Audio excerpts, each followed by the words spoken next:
कोपरगाव मतदारसंघाचे लाडके आमदार माननीय श्री आशुतोषदादा काळे यांच्या माध्यमातून मतदारसंघाच्या विकासासाठी 3000 कोटी रुपयांपेक्षा जास्त निधी मंजूर झाला। यातून मतदारसंघाचा चेहरा मोहराच बदलला। मतदारसंघातील वाहतूक दळणवळणाच्या दृष्टीने महत्त्वाच्या असणाऱ्या अनेक रस्त्यांसाठी दादांच्या माध्यमातून 700 कोटी रुपयांपेक्षा जास्त निधी उपलब्ध झाला। यातून सावळी विहीर कोपरगाव रस्त्यासाठी 191 कोटी रुपये, राज्यमार्ग 65, वडगाव पान झगडे फाटा, कोपरगाव, उक्कडगाव, वैजापूर रस्ता तसेच देरडे फाटा, भरवस फाटा रस्ता आदींसह अनेक रस्त्यांसाठी निधी उपलब्ध झालाय। यातून अनेक कामे पूर्ण झाली तर काही प्रगतीपथावर आहेत। वारी येथे गोदावरी नदीवरील पूल, धामोरी येथील गोई नदीवरील पूल, पूर्व भागात राज्यमार्ग 65 वर कोळ नदीवरील पूल आदी प्रमुख रस्ते व पूल बांधणीकरिता कोट्यावधी रुपये निधी दादांनी खेचून आणलाय।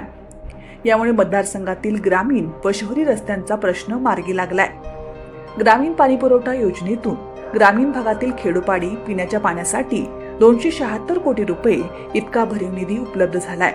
यामुळे मतदारसंघातील सुमारे 71 गावांच्या पिण्याच्या पाण्याची वणवण कायमची संपुष्टात येणार आहे। कोपरगाव शहराच्या पाणी प्रश्नांसंबंधी पाठपुरावा करत 5 नंबर साठवण तलावासाठी निधी मंजूर करून आणत ही महत्त्वाकांक्षी योजना पूर्णत्वास नेत शहराचा पाण्याचा प्रश्न दादांनी कायमस्वरूपी निकाली काढलाय।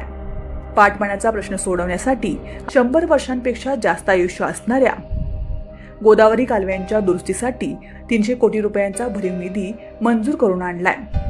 तसेच पूर्णतांबा येथील कोल्हापूर पद्धतीच्या बंधारा दुरुस्तीसाठी 25 लाख रुपये, तर मंजूर येथील कोल्हापूर पद्धतीच्या बंधारा दुरुस्तीसाठी 41 कोटी 51 लाख रुपयांचा भरीव निधी उपलब्ध झालाय।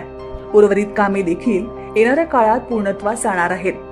त्याचबरोबर गोदावरी नदी संवर्धनासाठी 20 कोटी रुपये, तर राघोबदादा वाडा संवर्धनासाठी 7.78 कोटी रुपये निधीची तरतूद करण्यात आली आहे। कोपरगाव शहरातील प्रमुख व अंतर्गत रस्ते, उद्याने, व्यापारी संकुले, रस्ते, हद्दवाढ झालेल्या भागातील विकास, विविध समाजांना सामाजिक सभागृह आदींच्या विकासासाठी 150 कोटीपेक्षा जास्त निधी उपलब्ध झाला असून प्रशस्त सुसज्ज अशा सोयी सुविधा उपलब्ध झाल्यामुळे स्वाभाविकपणे शहराच्या अंतर्गत स्वच्छतेबरोबरच सौंदर्यात कमालीची भर पडली आहे। कोपरगाव शहरातील दिवाणी न्यायाधीश वरिष्ठ स्तर निवासासाठी 1.66 कोटी रुपये, क स्तर व व स्तर न्यायालय इमारतीसाठी 38.60 कोटी रुपये, उपजिल्हा रुग्णालयासाठी 28.84 कोटी रुपये, ग्रामीण पोलीस स्टेशन व कर्मचारी वसाहतीसाठी 28.50 कोटी रुपये, पंचायत समिती इमारत व फर्निचरसाठी 2 कोटी 67 लाख रुपये, औद्योगिक प्रशिक्षण संस्था इमारत बांधकामासाठी 7 कोटी 66 लाख रुपये, नगर परिषद इमारत व फर्निचरसाठी 2 कोटी 50 लाख रुपये, तहसील कार्यालय फर्निचरसाठी 1 कोटी 66 लाख रुपये, मतदारसंघातील 25 तलाठी कार्यालयांसाठी 5.33 कोटी रुपये इतका भरीव निधी आमदार आशुतोषदादांनी शासकीय इमारतींसाठी उपलब्ध करून दिलाय। ऐतिहासिक, पौराणिक आणि आध्यात्मिक अशा तिहेरी संगमाचा वैभवशाली इतिहास लाभलेल्या गोदावरी नदीकाठीवरील कोपरगाव मतदारसंघातील देवस्थानांच्या दुरुस्ती व सुशोभीकरणासाठी तीर्थक्षेत्र विकासातून सुमारे 11 कोटी रुपये इतका निधी दादांनी मिळवून दिलाय। मतदारसंघातील शेतीसाठी जलसंधारणाची गरज ओळखून 22 कोटी रुपयांचा निधी उपलब्ध झालाय। यातील 12 कोटी 13 लाख रुपयांच्या कामातून मतदारसंघातील अनेक गावात पाझर तलाव, साठवण बंधारे दुरुस्ती आणि नाला खोलीकरण कामे पूर्ण झाली आहेत। त्यामुळे पाणी साठवण क्षमता वाढून भूजल पातळीत देखील वाढ होणार आहे। वेस सोयगाव येथील शेती सिंचनासाठी व रूपांतरित साठवण तलाव योजनांसाठी 9 कोटी 98 लाख 85 हजार रुपये इतका भरीव निधी दादांनी मिळवून दिलाय। तसेच निळवंडे कालवे व चाऱ्या होण्यासाठी वेळोवेळी पाठपुरावा केलाय। शिर्डी येथील श्री साईबाबा आंतरराष्ट्रीय विमानतळामध्ये नाईट लँडिंग कार्गो विमानसेवा सुरू व्हावी व विमानतळाचा विकास व्हावा यासाठी 1514 कोटी रुपयांच्या भरीव निधीची पूर्तता केली आहे। परिणामी मतदारसंघासह जिल्हाभरातील उत्पादित मालाला जागतिक बाजारपेठ खुली झाली आहे।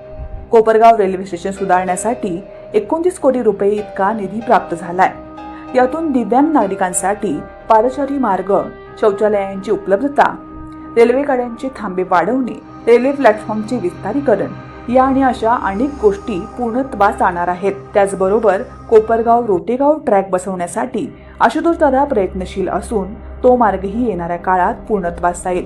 कोपरगाव मतदारसंघातील अवकाळी पाऊस, दुष्काळ किंवा इतर कारणांनी झालेल्या नुकसानीची तसेच कोपरगाव शहरात अतिवृष्टीमुळे आजपर्यंत 100 कोटी रुपयांपेक्षा जास्त मदत शेतकऱ्यांना व नागरिकांना मिळवून दिली आहे. अशा या कोपरगावच्या सर्वांगीण विकास साधणाऱ्या विकास दूतास वाढदिवसाच्या लक्ष शुभेच्छा.